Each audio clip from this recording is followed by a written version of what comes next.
Al inicio de este mes comenzamos con el primer caso positivo de viruela de mono. Hoy que ya han pasado aproximadamente 2 semanas, los casos han ido avanzando, pero de forma muy rápida. Hasta el día de hoy en Bolivia se han registrado 27 casos, según la última información de la viceministra de Salud, la viceministra Castro, quien el día de ayer justamente señaló que ya son 27 los casos positivos de viruela de mono. La mayoría están en Santa Cruz. Un caso que se ha reportado en Potosí, ¿no? Vamos a hablar acerca de este tema. Estamos ya en contacto con el doctor Rubén Darío Montero, responsable nacional del programa de enfermedades emergentes y reemergentes del Ministerio de Salud. Lo estamos viendo en pantallas. Ayer la viceministra Castro confirmaba que son 27 los casos positivos de viruela de mono. El resto se ha confirmado en los últimos días, las últimas horas prácticamente en Santa Cruz también. Bienvenido, doctor. Muchísimas gracias, muy buenos días, muchas gracias por la invitación a su programa. Sí, efectivamente, al día de ayer recibimos el último parte epidemiológico de los laboratorios de centro. Nos informan, un total de 27 casos, ¿no? 26 casos activos en la ciudad de Santa Cruz y un caso en la ciudad de Potosí. También informar que, tenemos 82 pacientes sospechosos de la enfermedad, 62 que se han descartado por laboratorios y, los 27 activos que tenemos hasta el día de hoy en nuestro país. Doctor, y la gente también lo consulta, ¿por qué estamos viendo casi prácticamente en estos últimos días aumentar los casos de forma significativa y tan rápida? ¿Por qué? Tenemos que decir que esta es una enfermedad que, tiene un periodo de incubación muy largo, ¿no? De 21 días. Hay muchas personas que entran de otros países a nuestro país y, entran sin sintomatología, ¿no? Ya cuando están en nuestro país, ya empiezan a presentar las manifestaciones clínicas, ¿no? Entonces, esta es una de las causas que la mayoría que ha ingresado, los casos importados han ingresado ya enfermos, han contagiado en otros países y han ingresado a nuestro país sin síntomas. Ya cuando han estado acá es que han empezado a manifestar la enfermedad. Entonces, muchos de ellos, la mayoría, podríamos decir, de estos 27 pacientes ya han acudido a los centros de salud en una etapa ya del exantema, cuando ya están las vesículas, algunos en etapas ya de las costras, ¿no?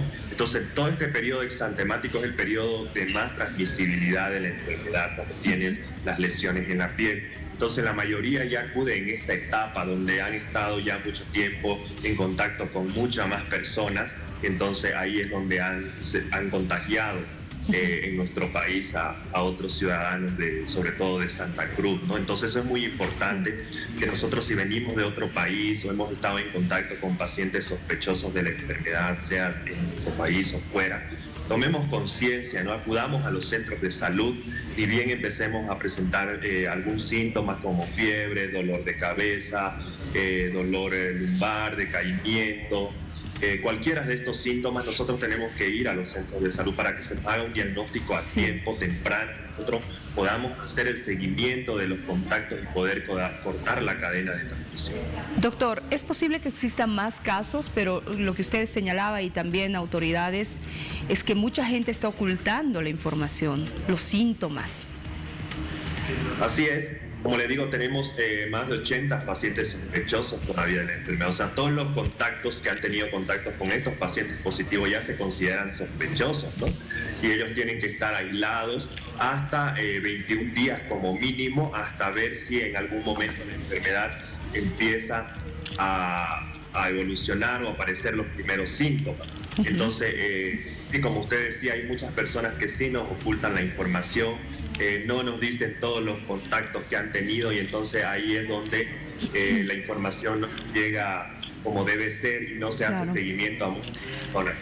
Doctor, nos llama mucho la atención el caso de Potosí. El paciente decidió irse a su casa, no permanecer en un hospital, de acuerdo a los protocolos. ¿Esto es viable? ¿Esto es correcto? ¿Era permitido o no? No, nosotros tenemos, todos los departamentos tienen ya sus lugares de aislamiento, ¿no? Y lo correcto es que todo paciente que se diagnostique como positivo debe ir a un centro de aislamiento, porque ahí se le hace una valoración clínica diaria, ahí hay un personal médico capacitado que le va a hacer el seguimiento y el tratamiento sintomático de estos pacientes. Entonces eso también debemos de tomar conciencia, ¿no? Esto es por el bien de nosotros, de nuestra familia, de cuidar a nuestra familia, que tenemos que ir a estos centros de aislamiento que ya están preparados para recibir estos pacientes, ¿no? Sí. Entonces sabemos que hay muchas personas que no tendrán buenas condiciones para estar en el aislamiento en casa, pero bueno, nosotros los que están en sus viviendas los monitoreamos diariamente por un personal médico, pero bueno, no es igual, deberían estar en estos centros que están ya en todo el país, ¿no? Para recibir este tipo de pacientes. Sí, sí, sin duda, doctor, porque llama incluso la atención que el CEDES en Potosí haya señalado de que confía en la buena voluntad del paciente, ¿no?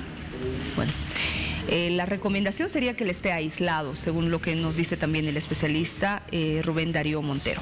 Ahora, para que la gente no se alarme, doctor, ¿cuáles son las proyecciones que tiene el Ministerio de Salud con relación a estos casos?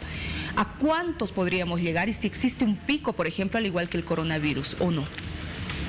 No, bueno, esta enfermedad tiene la característica, sabemos que es contagiosa, pero bueno, tiene una característica que si no tenemos un contacto muy estrecho o directo con un paciente no nos vamos a contagiar. En la COVID era muy distinto, ¿no? En la COVID tiene una característica, el virus de la COVID era un virus mucho más pequeño, un virus con un peso mucho más inferior que este, o sea, que nosotros al toser o hablar el virus se podía trasladar 2-3 metros, ¿no? De distancia después de que nosotros hablemos o tosamos.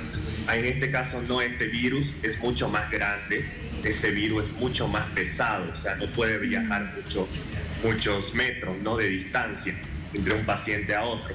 Entonces, eso es una de las cosas que lo diferencia de la COVID. No tiene que ser un contacto muy estrecho para poder contagiarse. Entonces, de que van a aparecer muchos pacientes todos los días, posiblemente vamos a recibir reportes de casos positivos y como le digo, tenemos todos estos pacientes que han estado en contacto con los positivos ya se consideran sospechosos. Entonces, muchos de ellos en los próximos días van a tal vez a evolucionar ya no con la enfermedad, pero no tenemos una proyección de que cuándo va a ser el pico más alto, ¿no? De que van a aparecer pacientes, van a aparecer, pero todo, lo más importante de esto somos nosotros, las medidas que nosotros tomemos como población, ¿no? Si nosotros tomamos todas las medidas de bioseguridad que debemos de seguir ante esta enfermedad y ante la COVID, igual vamos a evitar de que nos enfermemos y vamos a poder controlar la enfermedad.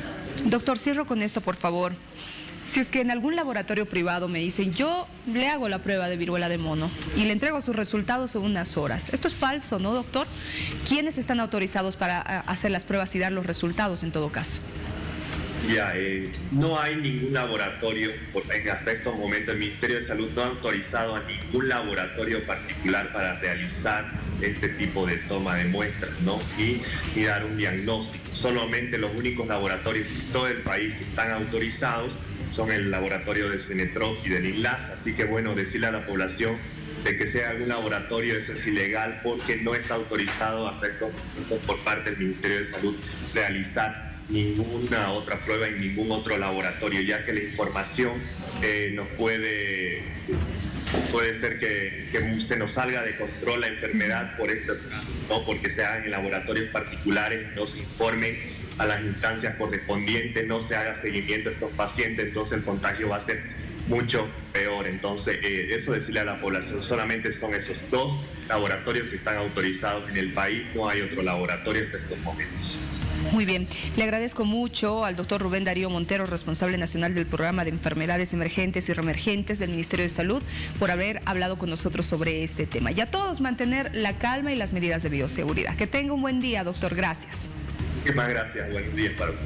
Bueno, recuerde entonces, el Viceministerio de Defensa del Consumidor también ha señalado que se van a realizar operativos en algunos laboratorios que ya se están queriendo aprovechar de esta situación, indicando de que sí le pueden hacer la prueba, entregarle los resultados. Por favor, no vaya a caer en estos engaños. Solamente hay 2 instancias que pueden tomar y remitir justamente los resultados. tómelo muy en cuenta. Esto autorizado, lógicamente, por el Estado. Continuamos.